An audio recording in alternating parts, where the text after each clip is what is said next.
Hello friends, मैं रवि। आज मैं बिल्डिंग मटेरियल का 4 पार्ट लेकर आया हूँ और इसमें हम लोग डिस्कस करेंगे about brick tiles and clay products. इसके पहले के जो पार्ट है वो मैंने प्लेलिस्ट में डाल दिया है, वो आप लोग देख सकते हैं।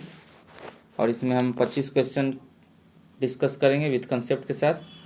तो चलिए हम क्वेश्चन की ओर चलते हैं और हमारे चैनल को प्लीज़ सब्सक्राइब कीजिए, लाइक कीजिए, शेयर कीजिए। तो चलिए क्वेश्चन की ओर चलते हैं।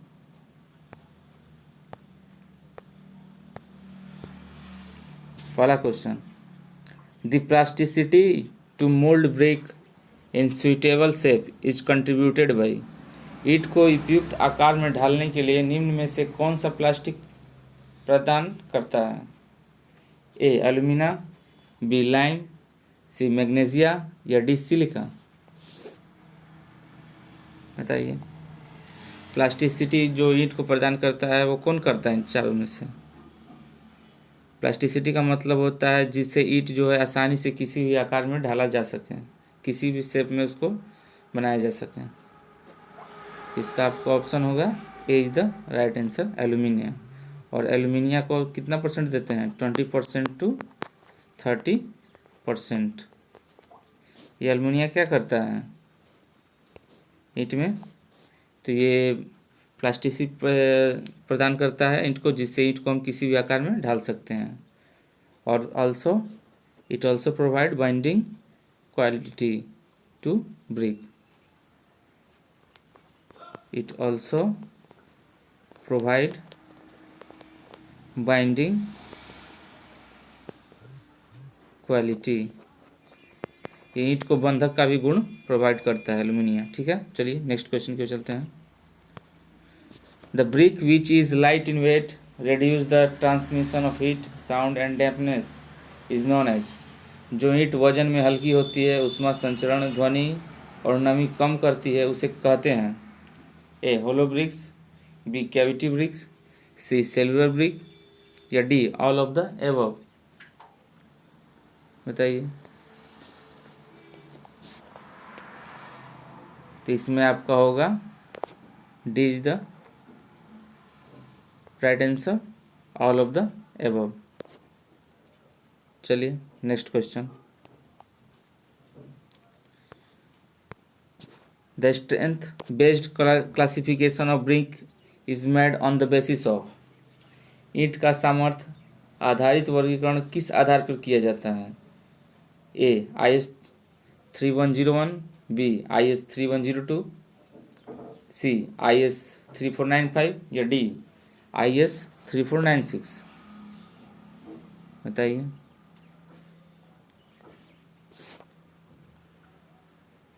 तो इसको हम करते हैं option B is the right answer, IS 3102।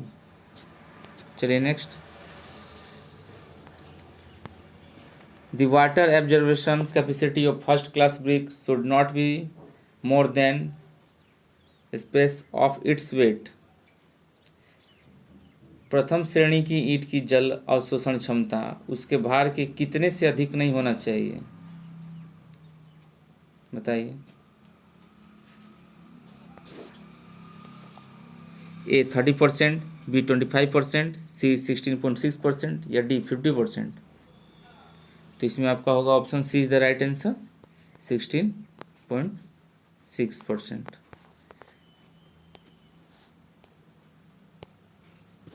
चलिए देखिए क्या होता है। जो ईंट जो है, जो फर्स्ट क्लास ब्रिक होती है, उसको हम जब हम पानी में 24 आवर के लिए डुबो कर रखते हैं तो वो 20% पानी से ज़्यादा एब्जॉर्ब नहीं करना चाहिए। 20% या अपने वेट का 1/6, समझें? तो ये इसमें ऑप्शन के नज़दीक 20% तो है नहीं, तो हम 16.6% ले सकते हैं। ठीक है, चलिए next question. Which of the following is the constituent of good brick earth whose excess cause the raw brick shrink and wrap during drying and burning. निम्नलिखित में से क्या एक अच्छी ईंट का घटक है जिसकी अधिकता कच्ची ईंट को सुखाने या पकाने पर सिकुड़ने एवं अनियमितता का कारण बनती है? A magnesia, B iron oxide, C alumina या डी लाइम? बताइए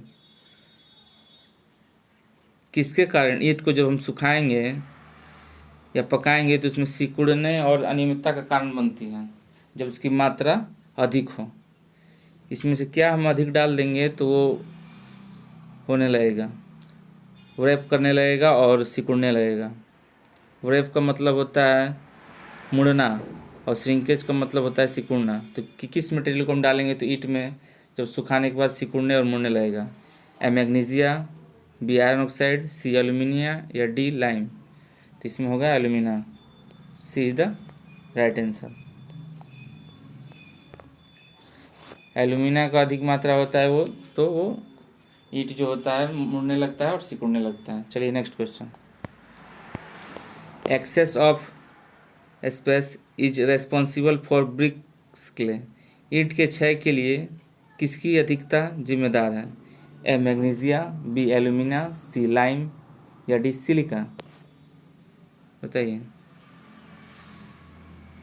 तो इसमें आपका होगा ऑप्शन ए मैग्नीशिया। देखिए मैग्नीशिया जो है उसमें हम ईंट में 1% से ज़्यादा नहीं डालते हैं। ये क्या करता है? It gives yellow colour to brick. ठीक है, it gives yellow colour to brick. और जब इसी की मात्रा जब अधिक हो जाती है तो इट डिस्ट्रॉय द ब्रिक। ठीक है, तो इसमें हमारा A is the right answer, magnesia. चलिए next. Frog is provided on the into the bricks to. Frog जो है जो डिप्रेशन ऑफ द ईंट होता है, जो ईंट के ऊपर बनाई जाती है, जिसमें हम अपने नाम लिखते हैं, कंपनी किस कंपनी का ईंट है, और उसका यूज मसाला भरने में किया जाता है। जब हम ईंट की जोड़ाई करते हैं तो उसमें मसाला का लेप दिया जाता है जिससे ईंट को बाइंडिंग प्रोवाइड होती है। दो काम में यूज होता है। तो बताइए क्यों प्रोवाइड करते हैं फ्रॉग? पहला, indicate the manufacture of name, नाम को बताने के लिए। प्रोवाइड ए की ऑफ फॉर मोटार, मसाला का जो बाइंडिंग के लिए। बताइए किसके लिए? तो सी इज द राइट आंसर, दोनों के लिए, बोथ 1 and 2। चलिए next. The permissible compressive stress in brick work is usually. सामान्यतः ईंट चिनाई का अनुदैर्घ्य संपीड़न प्रतिबल कितना होता है? A 1 newton per square mm, 2 newton per square mm, B 2 newton square mm, 3.5 newton per square mm, C 4 newton per square mm, 6.5 newton per square mm या D 7 newton per square mm, 9.5 newton per square mm? बताइए। तो इसमें हमारा होगा B is the right answer, 3.5 newton per mm square. चलिए next. इसके बारे में हमने प्रीवियस वीडियो में जो आप हमारा देखिएगा क्ले प्रोडक्ट का जो इसके पहले थर्ड पार्ट है उसमें हमने इसके बारे में डिस्कस किया है अच्छे से। तो उस वीडियो को देख लीजिए, आपका कंसेप्ट क्लियर हो जाएगा। चलिए next. Brick are bonds at a temperature range of. ईंट इस तापमान के परास पर जलाई जाती है। A 500 to 700 degree Celsius, B 700 to 900 degree Celsius, C 900 to 1200 degree Celsius या डी 1200 to 1500 सेल्सियस? बताइए। तो इसमें हमारा होगा 900 to 1200 degree Celsius. Option C is the right answer. चलिए next. Which of the following is N odd one as regard requirement of good और brick earth. अच्छी ईंट मिट्टी की आवश्यकता के संदर्भ में निम्नलिखित में से कौन वे मेल है, माने कि भिन्न है, अलग है? तो चलिए बताते हैं आपको। देखिए पहला है it must B free from lumps of lime. यह चूने के पिंड से मुक्त होना चाहिए, तो बिल्कुल सही है। It should not be mixed with salty water. यह खारे पानी के साथ नहीं मिलानी चाहिए। ये भी सही है। C, it must be non homogeneous, ठीक है, यह विषमांगी होनी चाहिए। तो नॉन होमोजीनियस का मतलब क्या होता है, और होमोजीनियस का मतलब देखिए, होमोजीनियस का मतलब होता है कि सेम, सिमिलरिटी होना चाहिए, और नॉन होमोजीनियस का मतलब डिफरेंट, अलग अलग होना चाहिए। तो ईंट हमारी जो बनती है उसमें क्या होना चाहिए, एक ईंट दूसरे ईंट से क्या होना चाहिए, सिमिलर होना चाहिए, उस दोनों में सिमिलरिटी होनी चाहिए, अलग अलग नहीं होनी चाहिए। तो ये हमारा इसमें नॉन होमोजीनियस दिया है, यानी कि डिफर, तो ये हमारा C is the wrong according to ईंट फीचर। ईंट का जो कंडीशन है, ईंट का जो फीचर है, उसके हिसाब से सी रॉन्ग है, क्योंकि इसमें नॉन होमोजीनियस है, इसमें डिफरेंट डिफरेंट की बात कर रहा है। एक प्रोडक्ट, एक ईंट है जो दूसरे से डिफर होनी चाहिए, लेकिन ऐसा नहीं होना चाहिए। ईंट जो होना चाहिए होमोजीनियस होना चाहिए, मतलब कि सिमिलरिटी होना चाहिए एक ईंट को दूसरे ईंट से। तो सी हमारा इसमें अलग है। और डी देखिए, it should not contain vegetable and organic matter, इसमें वनस्पति या कार्बनिक पदार्थ नहीं होनी चाहिए, तो ये सही है। तो हमारा बेमेल कौन है, option C is the right answer. चलिए नेक्स्ट, स्टोन चिप्स और broken bricks are also known as A scrap, B waste, C dust, या डी स्पॉल। स्टोन चिप्स या ब्रोकन ब्रिक्स यह भी कहते हैं, क्या कहते हैं, spall. D is the right answer. चलिए next, China clay is an example of A kaolinite, B illite, C montmorillonite, या D none of the other option. बताइए, तो इसमें आपका होगा ए इज द राइट आंसर, कायोलोनाइट। चलिए next, what happens of the constituent of BRICS when A raw brick is heated in the temperature range of 700 to 1000 degree Celsius. जब किसी कच्ची ईंट को 700 डिग्री सेल्सियस से 1000 डिग्री सेल्सियस तापमान पर गर्म किया जाता है, तो ईंट के अवयवों का क्या होता है, A physical change, B chemical change, C dehydration, या डी कलरिंग ऑफ ब्रिक्स। बताइए, तो अब ईंट को हम इतने तापमान में जब हीट करेंगे तो क्या होगा। देखिए, फिजिकल चेंज का मतलब होता है कोई चीज़ जो अपने शेप को दोबारा गेन कर सकें। तो ईंट को जब हम गर्म करेंगे और जो अपना शेप लेगा, जैसे कि लाल बन जाएगा, तो फिर से जब येलो या फिर ग्रे तो होगा नहीं, मिट्टी कलर का, तो फिजिकल चेंज हमारा होगा नहीं, ये नहीं होगा।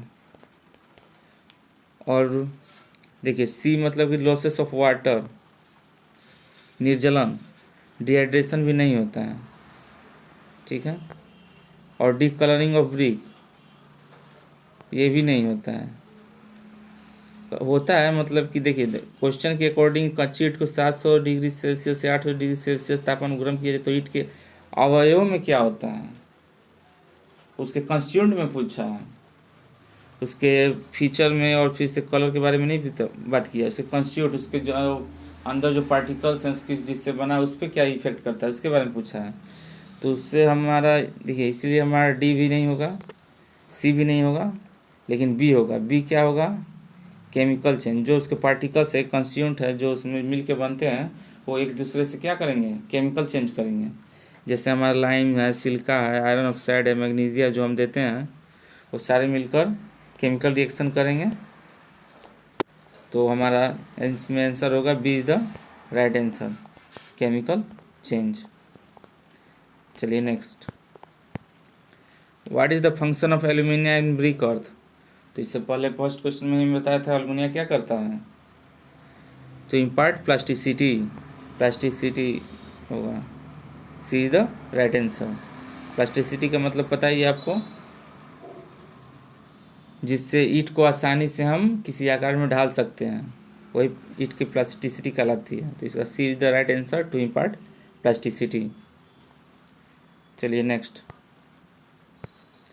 विच of the following statement is correct, excess of aluminium in clay makes the brick brittle and weak. मिट्टी में एल्यूमिनियम की अधिकता ईंटों को भंगुर और कमज़ोर बना देती है। B, excess of aluminium in the clay makes the brick crack and warp on during. मिट्टी में एल्यूमिनियम की अधिकता से ईंट दरार वाली और सूखने पर टेढ़ी हो जाती है। C excess of aluminium and clay leaves high power deposit on the brick, मिट्टी में एल्यूमिनियम की अधिकता से ईंट में उच्च क्षमता संग्रहित हो जाता है। या D excess of aluminium in the clay improves impermeability and durability of the brick. तो देखिए क्या होगा, इसमें ध्यान से समझिए। देखिए ये बोला है excess of aluminium in the clay makes the brick brittle and weak. देखिए ये नहीं होगा, इसलिए नहीं होगा कि एल्यूमिनियम का जब हम अधिक डालते हैं तो उसमें वार्प होता है। वार्प मतलब होता है कि मुड़ना, और श्रिंकेज होता है मतलब कि सिकुड़ना जब सुखाते हैं तो। लेकिन भंगुरता नहीं होती है और कमज़ोर नहीं होती। ये जो आपका प्रोडक्ट, ये जो डिफिनेशन दिया ये हमारा है, जब हम सिलिका अधिक मात्रा में डालेंगे तब ये कंडीशन होगा। सिलिका अधिक मात्रा में डालेंगे तब ये कंडीशन होगा, एल्युमिनियम क्या होगी, ब्राइटल हो जाएगी और कमज़ोर हो जाएगी। ठीक है। और दूसरा जो दिया हुआ है excess of aluminium and the clay makes the brick crack and warp on drying. देखिए ये B is the right answer. ये ड्यू टू एल्युमिनियम होता है, ये ड्यू टू एल्युमिनियम होता है। इसमें पूछा क्या है, which of the following statement is correct. अच्छा करेक्ट पूछा है, तो पहला तो दिखा है excess of aluminium in the clay, ये तो गलत होगा, सिलिका कारण होता है। और दूसरा excess of aluminium in the clay makes the brick crack on during, ये सही है, B the right answer. C excess of aluminium in the clay leaves power deposit in the brick, C is the wrong answer. D excess of aluminium in the clay improves impermeability and durability of the brick, D भी गलत है। हमने aluminium का property पढ़ा था, उसमें क्या था कि जब एल्युमिनियम की मात्रा अधिक डालेंगे तो क्रैक ऑन रैप होने लगेगा। मिट्टी में एल्युमिनियम की अधिकता जो है ईंट दरार वाली और सूखने पर टेढ़ी हो जाती है। तो B is the right answer.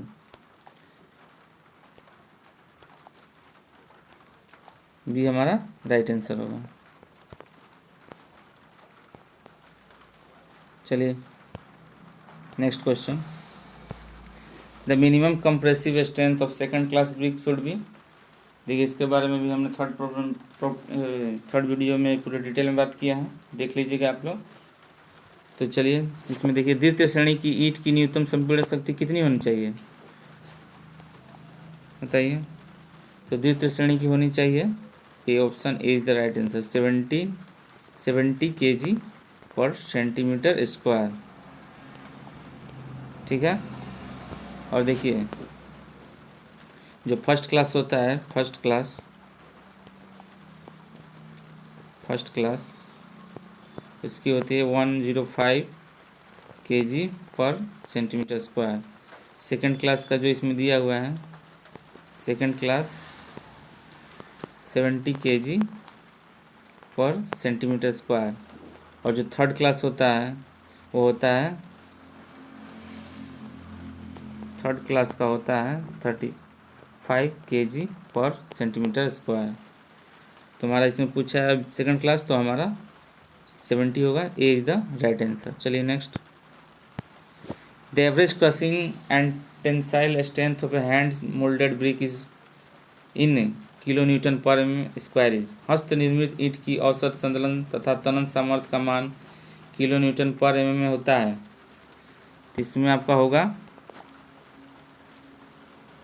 A 60,000 to 2,000। चलिए next, clay bricks are made up of earth having. मृतिका की ईंट जिस मिट्टी में से बनाई जाती है उसे उसमें क्या होता है। तो उसमें होता है आपका क्या होता है बताइए। तो उसमें होता है आपका option A is the right answer, 35 to 70% silica और 10 से 20% aluminium, A is the right answer. ठीक है। एल्युमिनियम और 10 to 20% या फिर आप कह सकते हैं 20 to 30% भी होता है, 20 से 30% या 10 to 20%। और सिलिका जो होती है 35% to 70%। कहीं कहीं ये भी लिखा होता है 50 to 60%। चलिए next, which of the following is good for making the bricks. निम्नलिखित में से ईंट बनाने के लिए अच्छा क्या है। तो अच्छा है आपका वेदर क्ले। ठीक है। चलिए नेक्स्ट,